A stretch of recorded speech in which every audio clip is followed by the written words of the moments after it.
Hello students, hope you all are doing good. अभी हम आज ये वीडियो जो है वो साइंस के मल्टीपल चॉइस क्वेश्चंस के डिस्कशन के लिए है।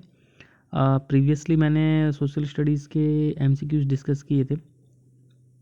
ये ऑब्वियसली एक सैम्पल क्वेश्चन पेपर है, सैम्पल क्वेश्चंस हैं and it's very much sure that question will be like this. ठीक है ना, ये क्वेश्चंस नहीं होंगे एग्जैक्टली ऐसा नहीं है, बट क्वेश्चंस जो है वो इस तरह से ही पूछे जाएंगे। क्वेश्चंस पूछने वालों का अप्रोच ऐसा ही होगा और आप लोगों को भी एक पर्टिकुलर अप्रोच में चलना होगा ताकि आप लोगों को अगर करेक्ट आंसर करना है तो। मल्टीपल चॉइस क्वेश्चंस में जब हम सॉल्व करते हैं तो हम बहुत सारी चीज़ों को हमारा ध्यान देना होता है। हमें ऑप्शंस पे ध्यान देना होता है, ऑप्शंस बेस्ड अप्रोच रखना होता है। कौन से ऑप्शंस गलत हैं, अगर वो पता चल गया आपको, ऑटोमेटिकली आपको ये पता चल जाएगा कि कौन से आंसर्स जो हैं वो करेक्ट हैं। ठीक है, तो ये भी सही है, ये भी एक अप्रोच है। नॉलेज अगर आपको प्रॉपर पता है, वो चीज़ आपको एग्जैक्ट पिन पॉइंट आंसर पता है, तब तो कुछ सोचने वाली बात नहीं है। बट अगर नहीं पता तो आप उस हिसाब से अपने स्ट्रैटेजीज बना सकते हैं। Now let's move to the first question. So here we are seeing that we are provided with two lenses, okay, of focal length 20 and 40 cm respectively. Which lens will you use to obtain more convergent light? देखिए, हमें यहाँ पर ये सोचना है, ज़्यादा convergent light के लिए मुझे कौन सी लेंस चाहिए होगी। ज़्यादा कन्वर्जेंट लाइट के लिए तो मुझे वही लेंस चाहिए होगी ना जिसकी फोकल लेंथ कम है। बिकॉज मुझे अगर फोकल लेंथ कम मिल रही है इस लेंस में, यहीं पे मेरे इमेज बन रहे हैं, फोकल लेंथ यहीं है, this is the focal length 20 centimeter, the image will be here only, but if focal length is more then obviously my image will be in farther distance. ठीक है, ये एक अप्रोच हो सकता है। तो इसका आंसर क्या होगा, which lens will we use to obtain more convergent light? obviously focal length इसकी 20 होगी। ठीक है, now second question, which of these outside raw materials are used by an organism to gain energy? अभी देखिए, कौन से ऑर्गेनिज्म को energy gain करने के लिए कौन सी रॉ मटेरियल्स की ज़रूरत होती है। तो कोल, एयर, ये तो होगा नहीं। ठीक है, ये हमें तो ज़रूरत नहीं होती। मेटल, वाटर, एसिड्स नहीं, नन ऑफ दिस नहीं, ऐसा नहीं है। Food, water and air, this three things are very much necessary while we are surviving to gain energy. ठीक है ना, ये तीन चीज़ तो हमें चाहिए। सो the first bit will be the right answer. Now after that question is, which of the following is an incorrect statement? ये बताओ, organisms grow with time, organisms must repair and maintain their structure, movement of molecules does not take place among cells, and energy is essential for life processes. See, first one is correct, organisms grow with time, ये हमें पता है, organisms time के साथ grow करते हैं। Energy is essential for life processes, ये भी ऑब्वियसली एक फैक्ट है, तो ये पता है हमें। Organisms must repair and maintain their structure and movement of molecules does not take place among cells. क्या ऐसा है, क्या सेल्स में मूवमेंट ऑफ मॉलिक्यूल्स नहीं होते? They might take place. Okay, so incorrect statement ये होगा सी। ठीक है, because organisms must repair and maintain their structure, ये सम हाउ पॉसिबल है, सम हाउ ये होती है, but movement of molecules does not take place among cells, ये इनकरेक्ट स्टेटमेंट होगा because they take place among cells. Okay, now fifth question, which of the following is acidic in nature? क्या लगता है, क्या acidic हो सकता है? देखो, यहाँ पर तुम ऑप्शंस एलिमिनेट कर सकते हो।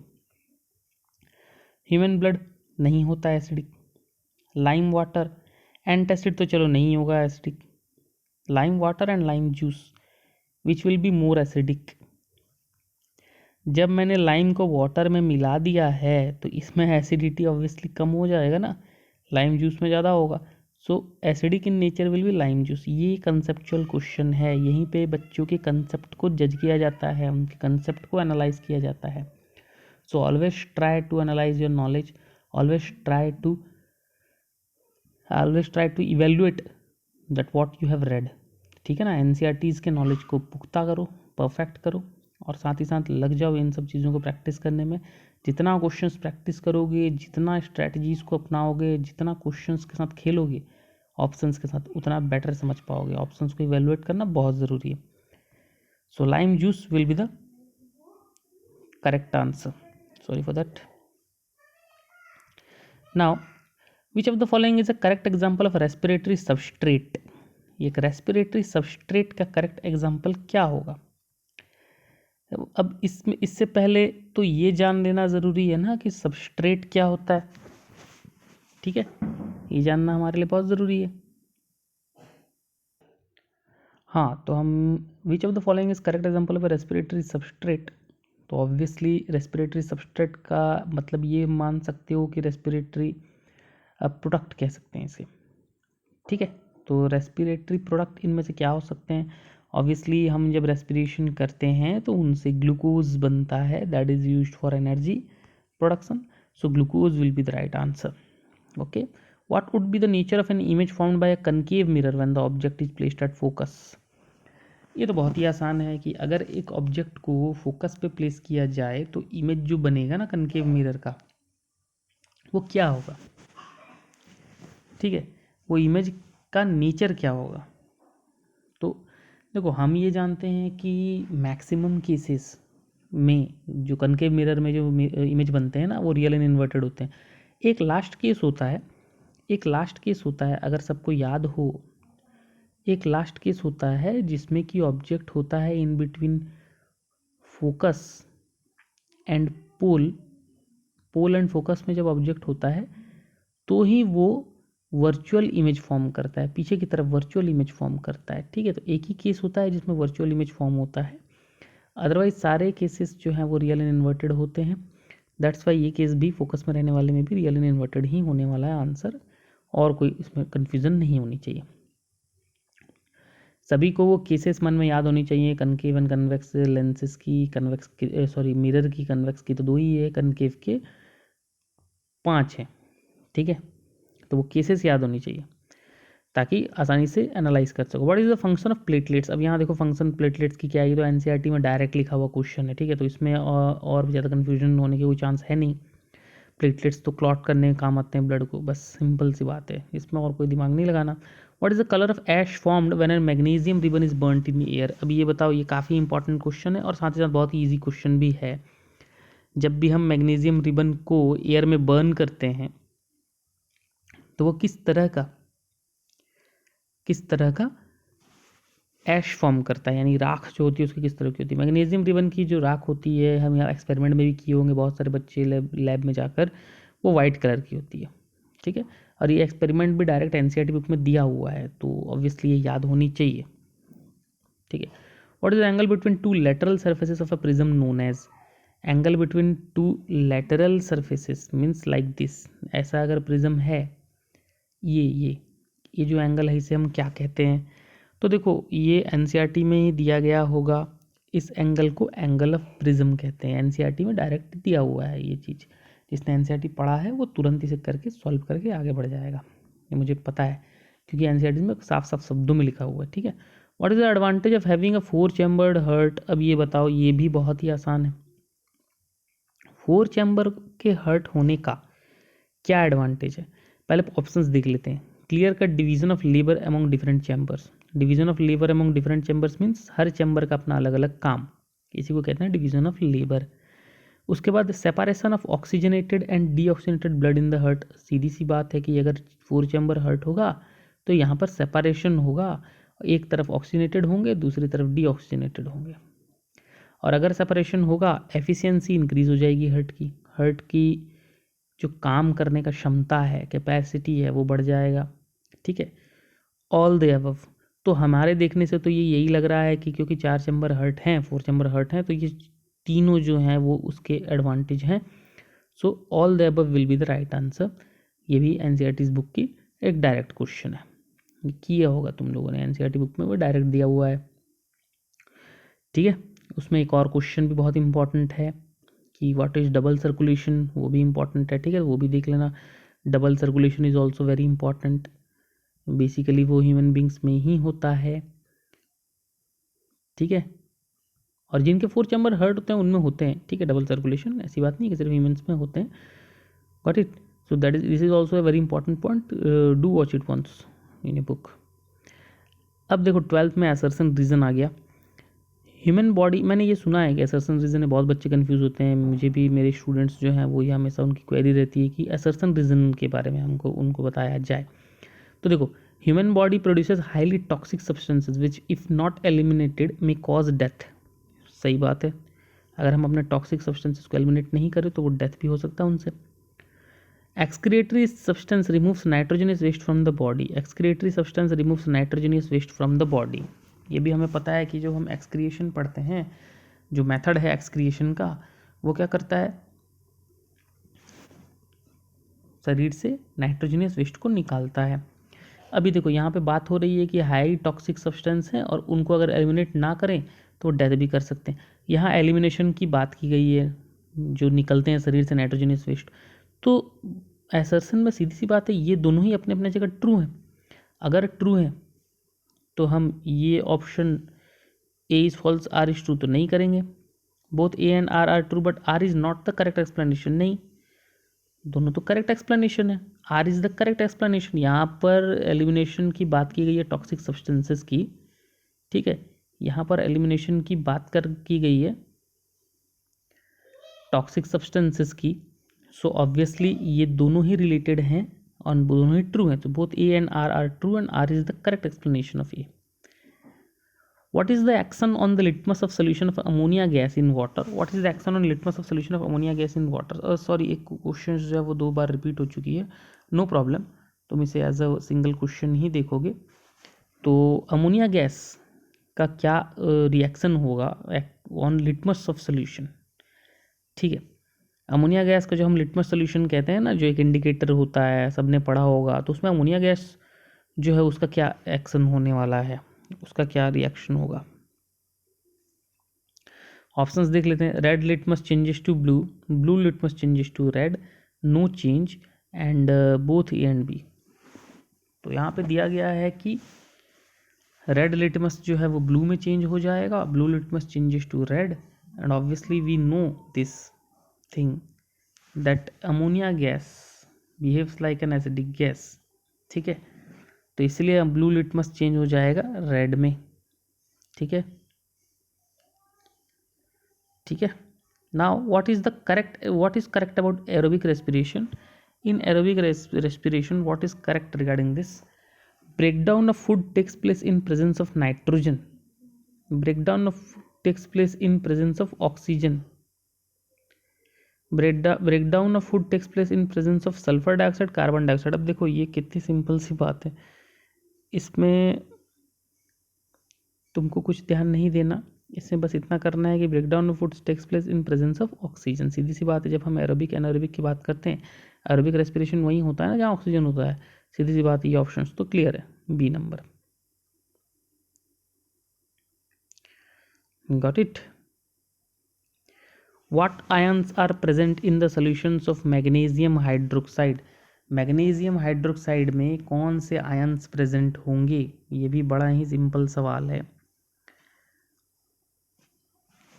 जब हाइड्रोक्साइड है, मैग्नीशियम हाइड्रोक्साइड है, सब जानते हैं कि magnesium being a metal magnesium will form a cation that is a positive charged ion यानी Mg2+, और hydroxide being a non metal it will form एक नेगेटिव आयन एनायन फॉर्म होगा, यानी OH- फॉर्म होते हैं इससे, जिसे हाइड्रोक्साइल आयन भी कहते हैं, और मैग्नीशियम Mg2+.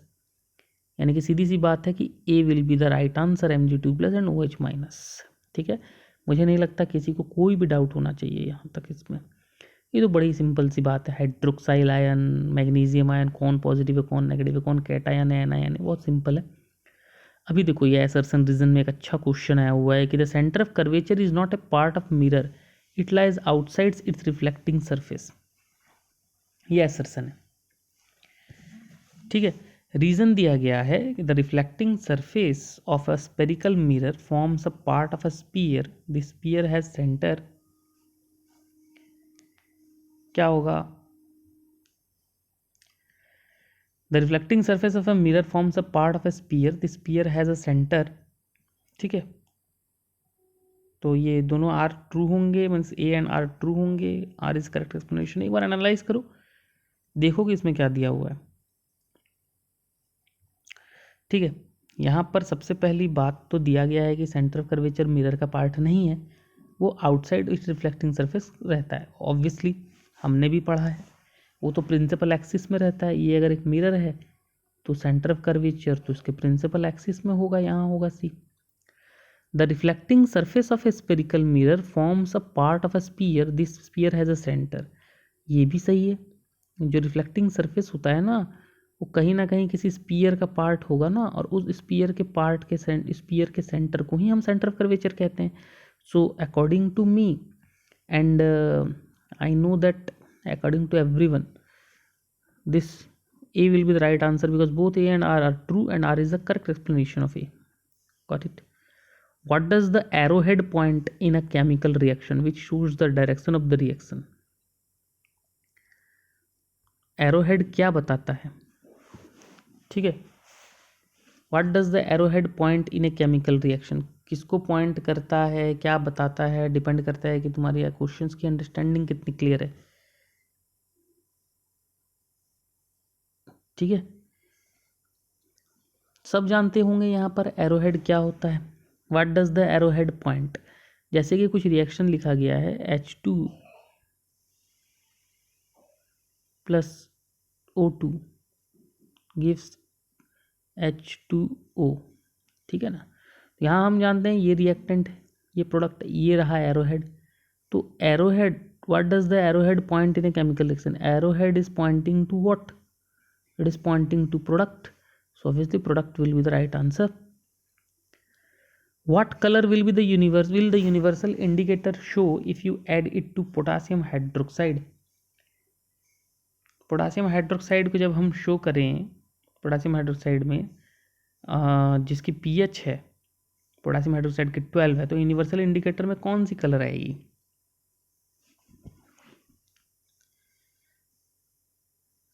ओके, कौन सी कलर आएगी पोटासियम हाइड्रोक्साइड को? अच्छा ये बता दो पोटासियम हाइड्रोक्साइड क्या होता है। पोटासियम हाइड्रोक्साइड सीधी सी बात है कि एक बेस होता है, ठीक है ना। ऑब्वियसली देख कर ही पता चल रहा है ना, pH 12 है। तो universal indicator will show a purple colour, dark purple colour for this. अगर नहीं पता, you can refer to the book and you can see how universal indicator reacts और changes its colour when it comes in contact with acid and bases. Some questions are there which usually means they differ a bit from NCERT book, but you don't have to worry about them. कभी कभी कोई questions होते हैं जो NCERT से थोड़े बाहर से आ जाते हैं, पर नो प्रॉब्लम, उसमें कोई टेंशन लेने वाली बात नहीं है। अगर आप लोगों की NCERT कंप्लीट है ना, इतने सब क्वेश्चंस को भी आप आसानी से टैकल कर सकते हो, हैंडल कर सकते हो, कोई बहुत बड़ी बात नहीं है इसमें, ठीक है। Now 19th question, we can see the sun about dash minutes before the actual sunrise and dash minutes after the actual sunset because of atmospheric refraction. कितने मिनट पहले हम देख सकते हैं और कितने मिनट बाद हम देख सकते हैं? 4 मिनट पहले हम देख सकते हैं, 4 मिनट बाद हम देख सकते हैं। ये क्वेश्चंस भी आप लोगों को NCERT में मिल जाएगी, ठीक है, कोई अलग नहीं है, कुछ टेंशन वाली बात नहीं है। बुक्स की क्वेश्चन है, बस अपने अप्रोच को चेंज करना है और दिमाग लगाना है कि कहाँ हमने क्या चीज़ को अप्लाई किया जिससे कि हमें करेक्ट आंसर मिला, ठीक है। Tooth decay starts when the pH of acid formed in the mouth falls below. जब pH कितने से कम हो जाए तो टूथ की डीके स्टार्ट हो जाती है। टूथ की डीके स्टार्ट होती है, सीधी सी बात है, जब वो 5.5 से कम हो जाए। वो हाईली एसिडिक हो जाते हैं। माउथ के लिए तो 5.5 से कम होना सही बात है, बहुत ज़्यादा एसिडिक हो जाएगी तो टूथ डीके उस समय स्टार्ट हो जाएगा। जब तुम्हें ये चीज़ एग्जैक्टली पता है ना, तो तुमको बाकी ऑप्शंस में रेफर करने की कोई ज़रूरत नहीं है, तुम आसानी से कह सकते हो कि ये करेक्ट है, ठीक है। ऐसे और भी वीडियोस आएंगे ताकि तुम लोग अपने अप्रोच को सुधार सको, समझ सको कि हाँ हमें MCQs कैसे पढ़ना है, कैसे अटेम्प्ट करना है, क्योंकि कई बार बच्चों के पास नॉलेज कम होते हुए भी तुम सही स्ट्रेटजी लगा के अच्छे मार्क्स हासिल कर सकते हो, ठीक है। कई बार आंसर्स ऑप्शंस में ही ईजीली छुपे होते हैं और हम पता नहीं कर पाते और हम कंफ्यूज होते रहते हैं। तो ऑप्शंस को एलिमिनेट करना, रॉन्ग आंसर्स को एलिमिनेट करना भी अपने आप में एक स्किल है, Just try to imbibe this skill inside you of eliminating wrong options, and automatically you will get the correct answer. You will get the correct option. Okay then, best of luck for your all future exams. We will meet in our next video with more explanations of MCQs. Till then, study well. Okay, bye bye everyone.